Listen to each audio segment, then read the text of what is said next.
Hi, welcome to the Comedy and Custody podcast. I'm Sasha Frank. And I'm Nebulous Niang. And that is comedy because we are both stand-up comedians. And it is custody because we are also both single moms. We are. And now you're going to be a double mom. No, I'm going to be a double mom. A double mom. I'm the size of two mums right now. So we last recorded in May. And it's now nearly the end of September. And so much has happened. Well, actually, this had already happened. I was already pregnant when we recorded last time. And I listened back just now to that podcast.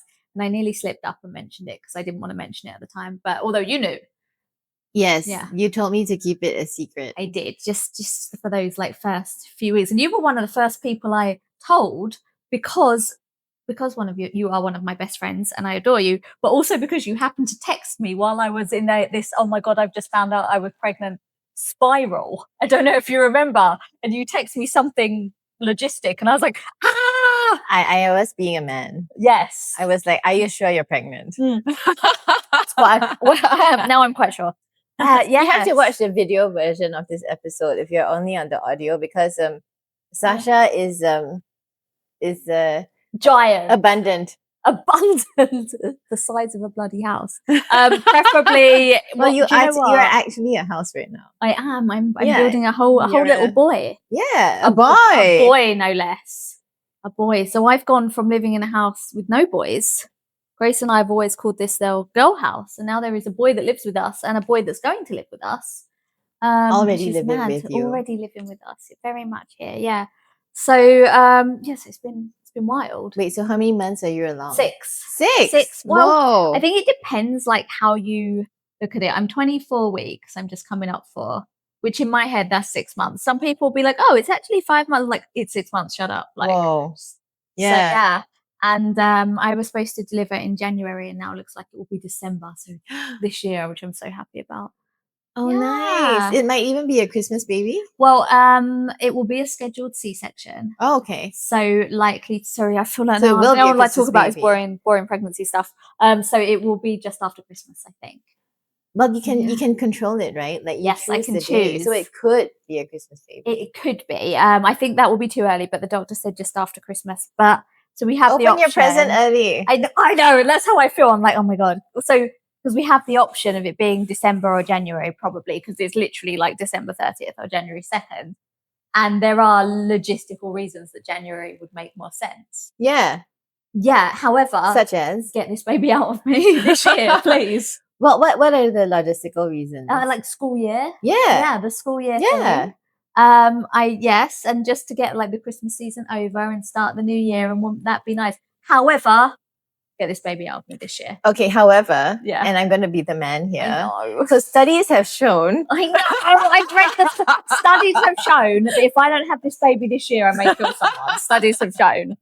So, I know. How about you hold it till January, and that extra week we just go binge watch a show. You know, watch this space, I guess, guys, because Tim and I are having this conversation backwards and forwards.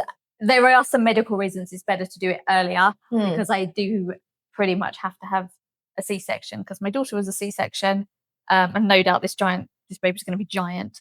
And the doctor was a bit like, I don't really want an emergency call in the middle of the night that you've gone into labour. On Christmas, so let's do it earlier. And that is my story, and I'm sticking to it. Okay. Get this baby out of me in 2025, but not for a while. Let him cook for a while longer. But yeah, so that's my exciting news. So I've gone from I guess party girl, comedian, single, everything, and now I'm knocked up.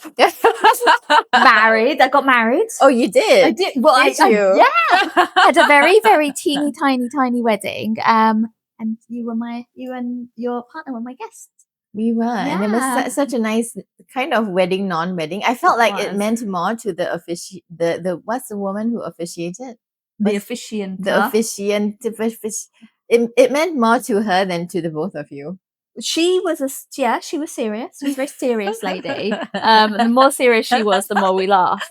And it was wild because I guess I maybe told you this on the day. They make you do vows, but it doesn't say anywhere in advance that you have to do your own vows. And I had Googled and stuff, and I thought you just show up and they tell you what to say and you repeat it.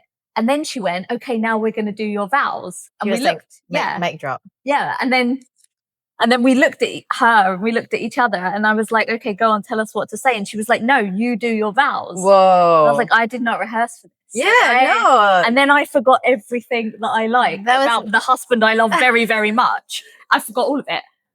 That was outside the scope, though. It was not in the job description. It was not. She did not perform. She did not do her end of the. Oh, maybe she wasn't supposed to do that, and she was just like, all right, you two think you love each other? Let's see. All right, a little bit of improv for you. But me, with my years of improv, because I did improv before I did comedy for literally my whole life, blank. I could think of nothing. Thankfully, Tim, who, as far as I know, has never done any improv, just. And I don't remember what he said. I'm sure it was lovely because I was so panicked. I was like, oh my God, I'm going to have to say something after this. But we did it. We got married. You did. And I feel like I also do not remember what the both of you said, but it was meaningful. It was lovely. I'm sure it was. It was. We laughed a lot. But no, it was, so wild. Because this time last year, I had met him, but we were not dating yet. And that's not something I've talked about a lot, but this is not necessarily like common knowledge, but I met him in September 2024. We went on a date that was not a success, and we did not speak to each other again until November 2024, end of November, no less.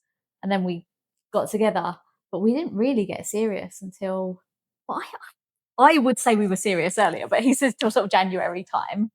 So what made it serious to you and to him? Because it was a different thing. Well, we went on holiday together. We went away for New Year. Yeah. And I was just like, all right, maybe I don't know. Because I was just like, all right, I guess I could go on holiday. Seems like a nice guy. We'd been on quite a few dates by that point, I guess, November to December. We went away for New Year's Eve together. And after that, we were locked in. So for you, the holiday sealed the deal? I think for both of us, really. But the thing is, for me, I always count from sometime September, because otherwise I have to tell people I've just married this man.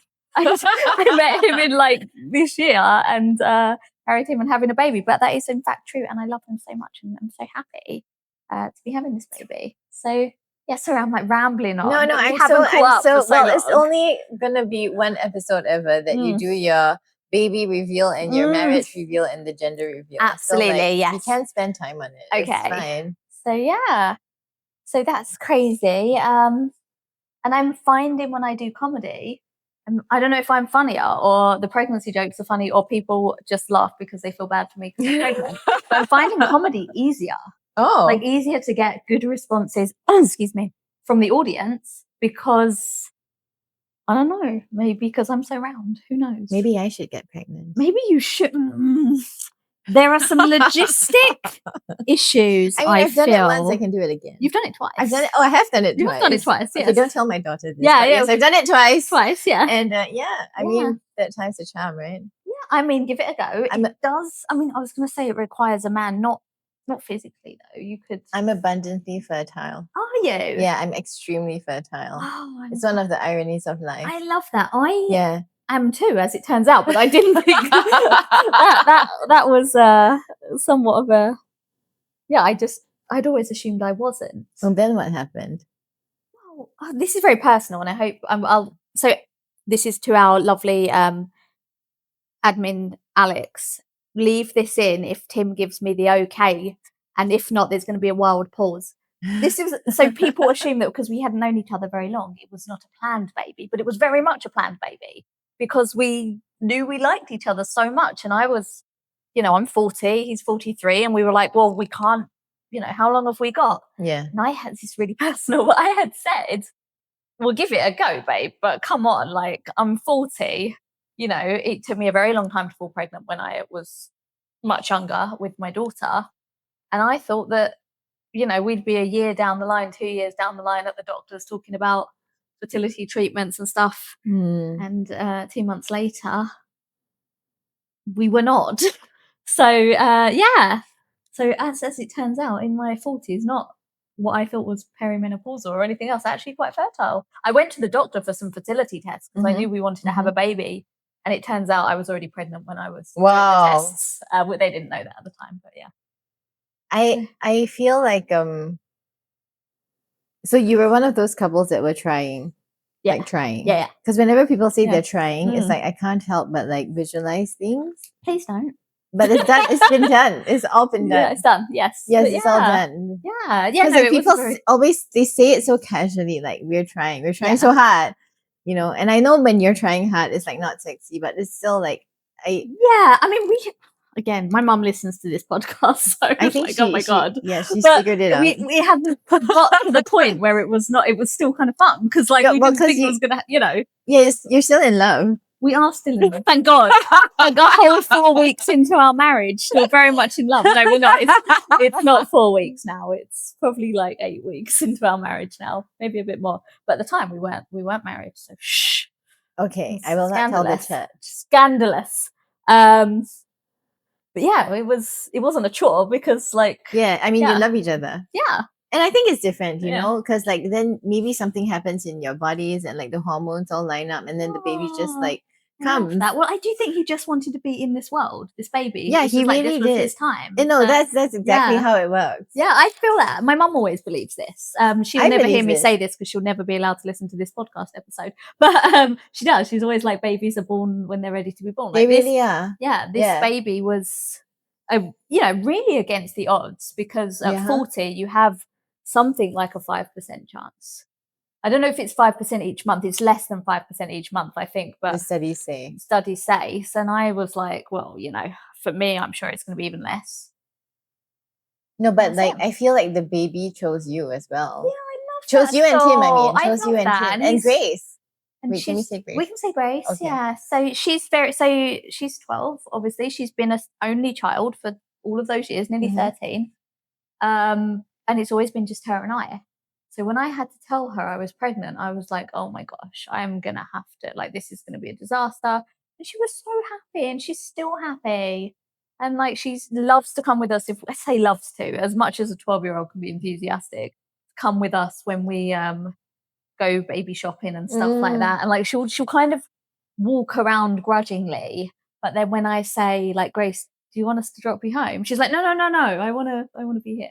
I think she's happy to be a big sister. She'll be a lovely big sister, I think. She was never a kid that played with dolls or ever said she wanted a sibling, nothing like that. So that's going to be an interesting transition. But yeah, I mean, we're all good. We're very happy here. And yeah, so I'm absolutely so excited and delighted to be having this baby, but pregnancy sucks. Yeah, tell me more. Oh my God. I'm trying to remember. I was going to ask you this. What do you remember from your pregnancy? Well, they say that we are designed to not remember so that we can do it all over again because women are just used for our bodies, right? Yes. But I feel like I got away pretty easy both times round. The first time it was so easy. There was hardly any morning sickness. There was no nausea. There was no nothing. The baby was not heavy. I'm a big woman, but I make small babies. Okay. So it was very easy. It was all so easy. And the second time, maybe I had itchy nipples. But that's about it. You know? My God, you got away lightly. Yeah. I told you I'm meant to do this.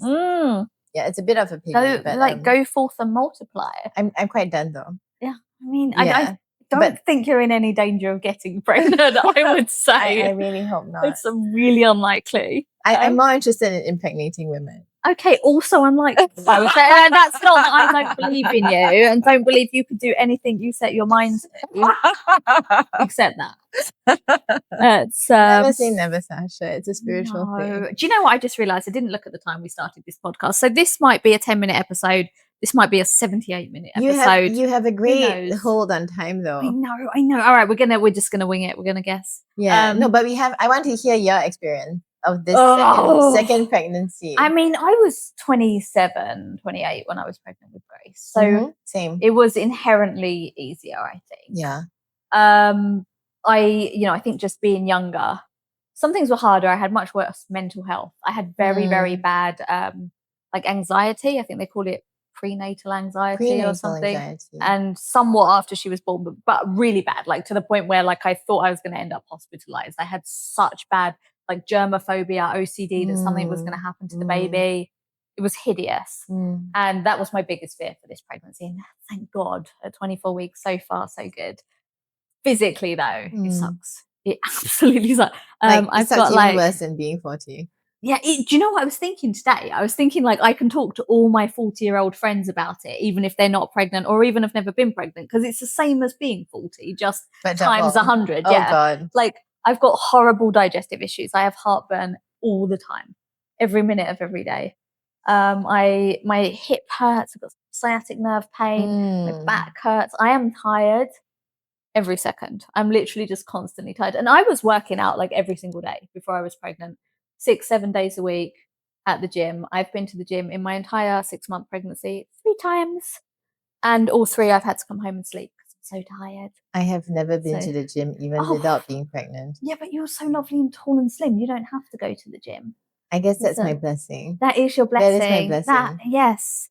So I'm dying inside though. Oh, well, that's nice. That's nice. Just a little bit, or a lot dying. No. Just since you're talking about it, studies have shown that Chinese women, like they kind of like they're not overweight. Like the weight is okay, but like inside we're like mostly fat. Like we're dangerously high. No, like high percentage of body fat. Like we look skinny, but like inside we are fat.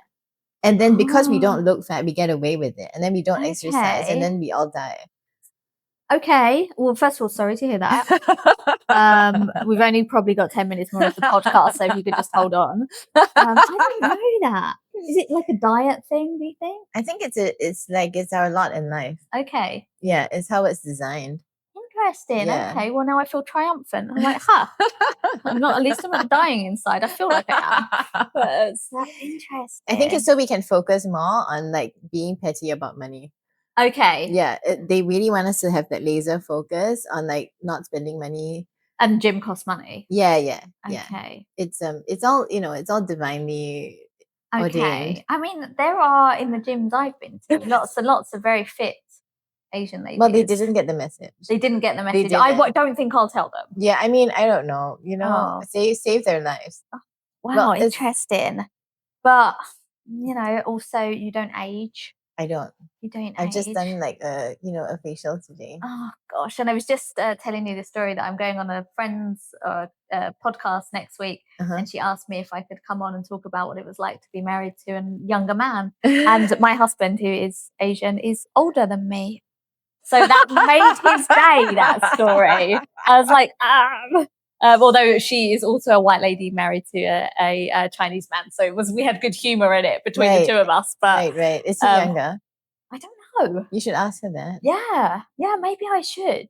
I'll ask her next week. But I thought it was a very funny story, although I was a bit like, he's actually like 2 and a bit years older than me, but thanks. Okay, I interrupted you. Interrupt me. I know I had interrupted you, and now I'm trying to remember what we were talking about. How much pregnancy sucks? Oh yeah, I feel like 40 years old. 40 years old. 40 years. Yeah, so it's just like being 40. Like everything aches. My digestion sucks. I'm tired all the time. So it is really just the same as being 40, but just times 100. Is it kind of like how the pain of labor is just like menstrual cramps, but times 1 million? Not that I would know. I don't know because I had C-sections. Well, I had it like the natural way, but I had an epidural. Oh. So like I only know this because when you're having the contractions, they put these like, what do you call it, like electrodes or whatever to sense the contractions, and then they hook you up to what looks like a earthquake machine.